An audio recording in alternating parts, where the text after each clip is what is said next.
Ladies and gentlemen, welcome back to the Indie Zone. My name is Kathy. We've been reviewing certain of the documents that were provided by the Idaho State Police in a document drop that occurred within the past day. And these reports are chock full of details and information that the public, in my opinion, just didn't have before regarding the investigation into the tragic events at 1122 King Road on November 13th, 2022. I'd like to, at this time, call your attention to a report that was conducted with a high school friend of Madison and Kaylee's, who was with them both at 1122 King Road the evening of Saturday the 12th, and then accompanied them to the Corner Club. This report is dated the 17th of November, so this is just 4 days after the crimes. And the details regarding this witness under Witness 1 references the fact that she's a female, born in 2001, age 21. If we go on to page 2, the narrative section, it states, paragraph 1, November 17th, 2022 at approximately 9:52 hours, I, Idaho State Police Detective Brady Walker, called, information redacted, date of birth redacted, telephone number redacted, regarding this case. And we find out that Idaho State Police Detective Matthew Haney was present during the phone call. Blank had previously called into the tip line with information, and this report summarizes the facts she provided during the follow-up call. Paragraph 2. Redacted has known Madison Mogan and Kaylee Gonzalez since the senior year of high school, and they have attended the University of Idaho since then.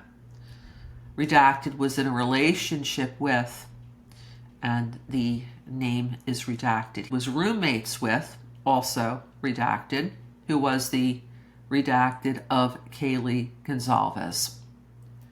Hung out with Mogan and Gonzalez infrequently, and they have stayed in touch during their attendance at University of Idaho. Outside of class, she estimated they socialized, such as attending weekend parties together, about once every 2 weeks, although the frequency varied. Paragraph 3. On the late evening of Saturday, November 12th, redacted was at redacted house, which is a redacted from 1122 King Road.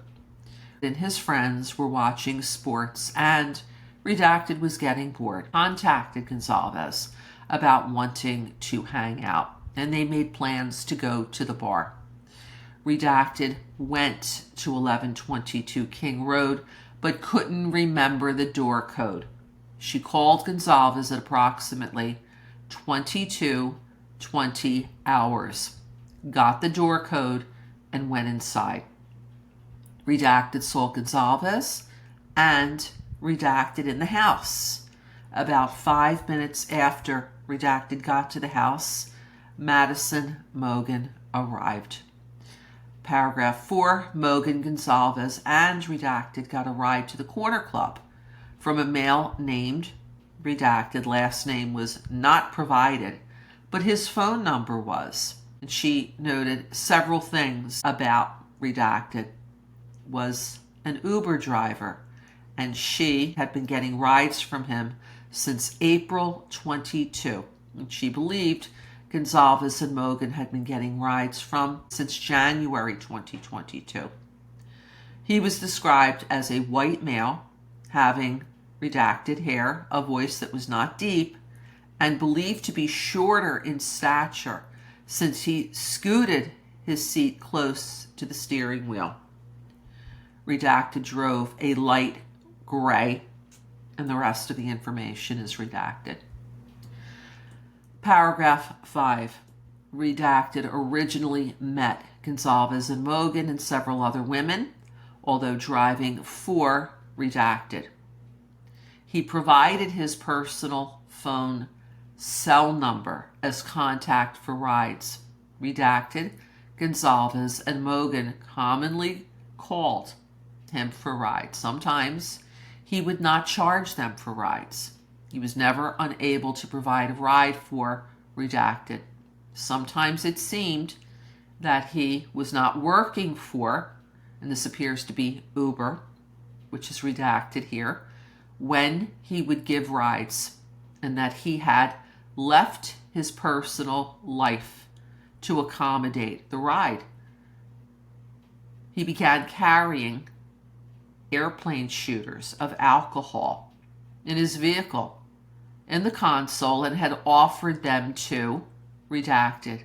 Paragraph 6. Redacted initially thought Redacted was a nice guy who helped women get to their preferred location safely. She did not think his behavior was odd until Redacted pointed out that he thought so. After considering the circumstances and all she had learned, she agreed with Redacted that it was odd for Redacted to provide his personal phone number and be so accommodating to all the women, considering he was married with a child. Paragraph 7. He had recently become a father.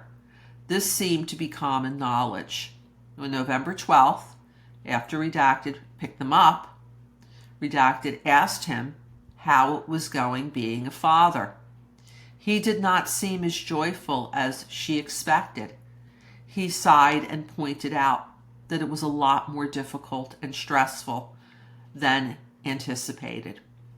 Made a point to tell them his wife and baby were out of town for the weekend, and he was looking forward to having the house to himself over the weekend and watch football. Redacted did not really talk to him after that, and Gonzalez or Mogan continued conversation until they got dropped off at the corner club. Paragraph 8. Redacted did not remember a time that he had made her feel uncomfortable or unsafe in the time she had known him. The next paragraph is very heavily redacted, as you can see here, as is this entire report, ladies and gentlemen. And this is the events that happened at the corner club. So I'll leave you to read this information, as well as paragraph 9, where Redacted here is speaking of what she described as a weird interaction amongst Gonzalez, Mogan, and this third party that we've learned about in prior reports. Paragraph 10, Redacted could not remember what time she and Redacted left, but took a video of Redacted drinking a beer. The timestamp of that video was approximately 1 a.m. on Sunday, November 13th, and after that they all left. And after that, they left the corner club on foot. And then in the next paragraph, she discusses the fact that she's part of a group on Snapchat, and when she woke up the next morning, that she had seen a video of Kaylee, Maddie, at the food truck, described them as, quote, acting goofy while taking the video and enjoying themselves. Paragraph 12 discusses the fact that she was somewhat emotional during the interview, and ISP Walker told her other investigators would possibly be in touch with her. Investigation continues. End of report, paragraph 13. So we've learned a little bit more detail about Kaylee and Madison's whereabouts in this report from this young lady who was with them for at least a part of the evening, Saturday late going into Sunday morning. And some key details regarding her opinions of the driver. If you have any comments, any thoughts, Any feedback, please leave them here. And until next time, this is Kathy. Thank you for joining us here today.